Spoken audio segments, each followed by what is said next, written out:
Salut tout le monde, comment allez-vous? Moi ça va plutôt bien. Aujourd'hui on se retrouve pour une nouvelle vidéo pour parler tout simplement de l'histoire du rappeur Husky, donc voilà, bref, donc de son vrai nom, Marwan Zeba dit Husky, tout simplement né le 30 janvier dans le 12e arrondissement de Paris. Donc voilà, c'est un rappeur, chanteur français, donc voilà, et il faut savoir que Husky a tout simplement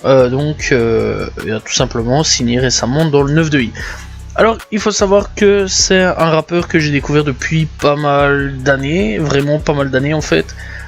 Donc voilà, et en vrai de vrai, c'est un rappeur que je suis vraiment de très très près et que j'aime vraiment bien ce qu'il fait. Donc voilà, en fait je le suis depuis à peu près 2017-2018, donc depuis son projet Outsider et Port Doré saison 1. Donc voilà, il y a 3 Portes Doré pour le moment, sorti en 2018 donc pour Port Doré 1, 2019 et 2020 tout simplement pour les 3.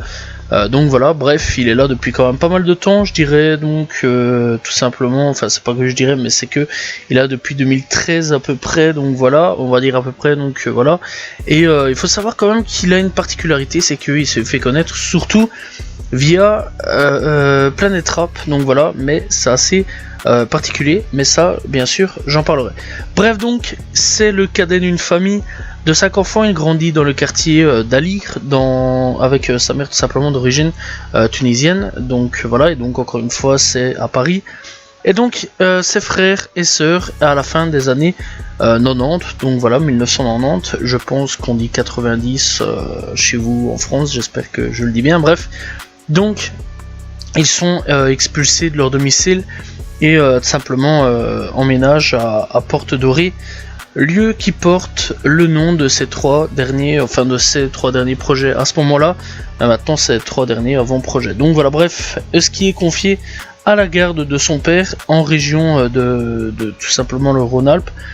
Husky déclare donc à propos de cette période: j'ai connu la vie en HLM sur Paris, j'ai connu celle en province où tu attends le bus pendant 3 heures, des personnes incarcérées.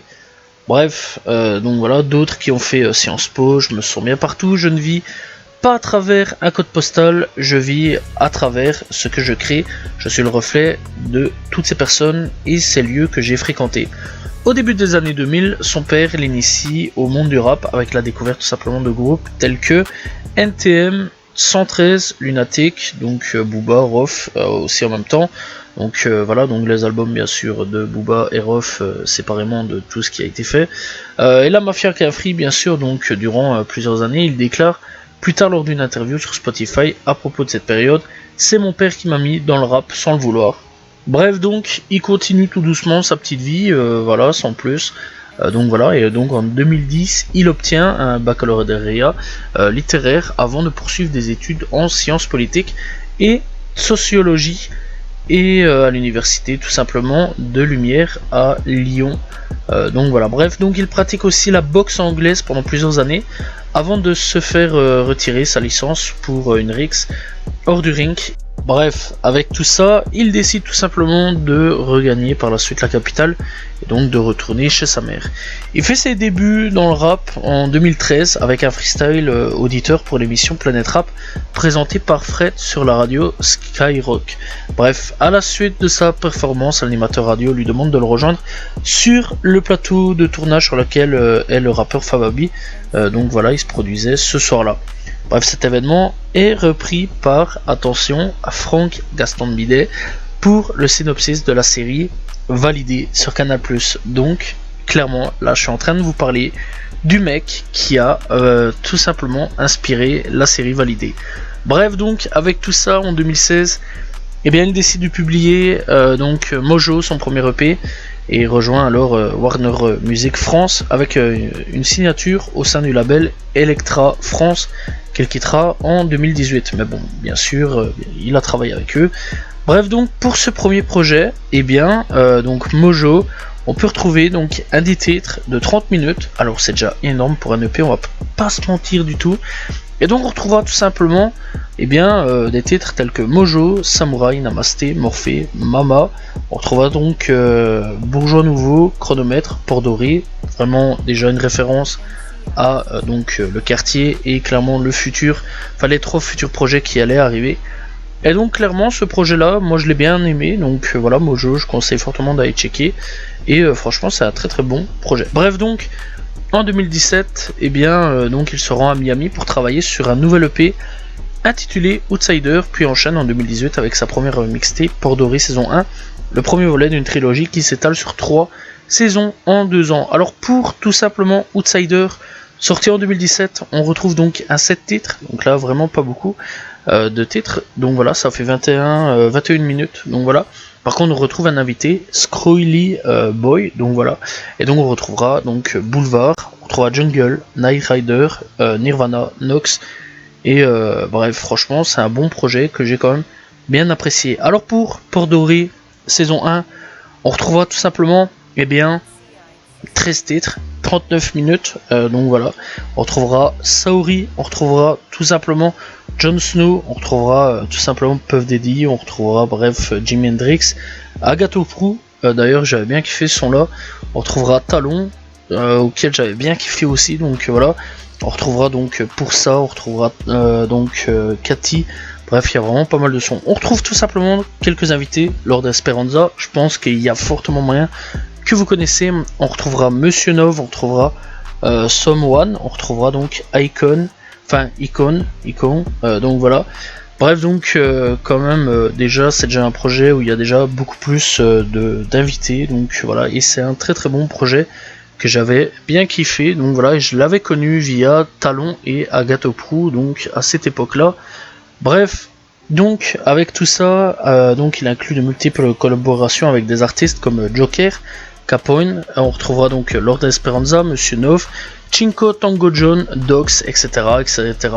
En parallèle, il se lance tout simplement dans sa première tournée et se produit tout simplement sur plusieurs scènes avec Ko, Keap ou encore Taiga au Bataclan. Donc, clairement, c'est déjà quand même quelque chose. Donc Taiga, je pense que tout le monde connaît. Ko, il a fait un featuring avec Kekra il n'y a pas des années d'ici, et Keap, il a fait pas mal de feats avec des rappeurs américains tels que Ski Mask ou alors tout simplement les City Mork. Bref, donc en 2019, il signe en édition chez Universal Music France et commence tout simplement à côté de sa vie artistique une carrière de réalisateur audio, auteur et compositeur. Il collabore alors avec des artistes tels que Ben H, Medine et plusieurs autres dans le milieu de la pop et de la variété française. En 2020, il explique tout simplement la signification de ces tatouages pour le magazine GQ France et raconte: j'ai connu le milieu étudiant, le milieu classique du schéma métro boulot dodo, et j'ai souvent remarqué que cela ne payait pas forcément.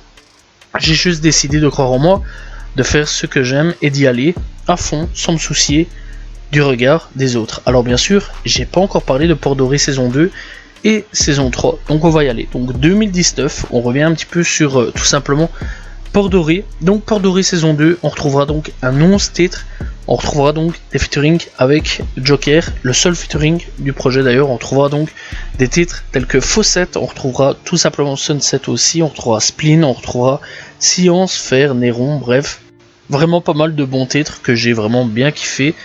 Donc voilà, bref, donc pour tout simplement Port Doré saison 3, on a tout simplement 14 titres de 39 minutes, on retrouvera tout simplement quelques invités tels que Denza, on retrouvera encore une fois Monsieur Nov, là on retrouvera pour Addiction tout simplement des invités tels que Chinko, Tango Jones, Uesma, Bainby et Eden Dillinger. Bref, il y a forcément moyen que Tango et Eden vous connaissiez. Donc voilà, bref, on retrouve des titres tels que Saigne encore, Silence, Dur à dire, on retrouve Addiction, Paris c'est Gotham. Bref, on retrouvera vraiment pas mal de bons sons que j'ai quand même bien kiffé. Donc voilà. Alors pour 2021, il publiera donc son projet Sextasy. Alors personnellement j'ai quand même bien kiffé Sextasy, sorti en 2021, c'est un 10 titres, voilà, pas énorme non plus, donc voilà, il fera 27 minutes malheureusement, pas beaucoup, ce qui est plutôt dommage. Par contre les invités j'ai trouvé assez intéressant aussi, on retrouvera tout simplement Gecko, alors chez qui j'ai déjà fait son histoire, donc c'est un rappeur belge pour ceux qui savent, et donc on retrouvera aussi Le Motif, donc je pense que beaucoup connaissent aussi Le Motif, Frère tout simplement, de Shai. Bref, donc clairement on retrouvera des titres tels que Satin, Substance, on retrouvera donc Sans Love, on retrouvera donc Sans Chou, on retrouvera Si c'est mort, Silhouette, Amour et Violence, bref, etc. Franchement, Sextasy, ça a été un titre, enfin un projet que j'ai quand même bien kiffé. Donc voilà, et personnellement pour ma part, j'attends vraiment son prochain projet avec impatience. Donc, pour 2022, ils fondent Port Doré Publishing et signent un contrat en coédition avec Booba et Talak Records avant de signer officiellement sur le label 9-2i. Il faut savoir qu'il a déjà sorti un son du nom de Donatello. Alors pour ma part, je vais pas mentir, je vais pas faire ouais genre etc. Mais j'ai pas trop apprécié le son. Par contre, je trouvais vraiment que ça allait plus pour Booba sur ce coup-là. Donc voilà. Et bref dans l'ensemble. Mais bon, dans l'ensemble, voilà, c'est pas un mauvais son, mais je trouvais vraiment plus la sonorité allant plus pour Booba. J'espère vraiment, par contre, qu'en signant chez 9-2i, il va vraiment rester dans son délire, dans son univers. J'espère vraiment pas qu'il va changer, parce que je l'ai aimé comme ça, j'ai adoré son rap comme ça, donc voilà, j'espère pas qu'il va trop changer.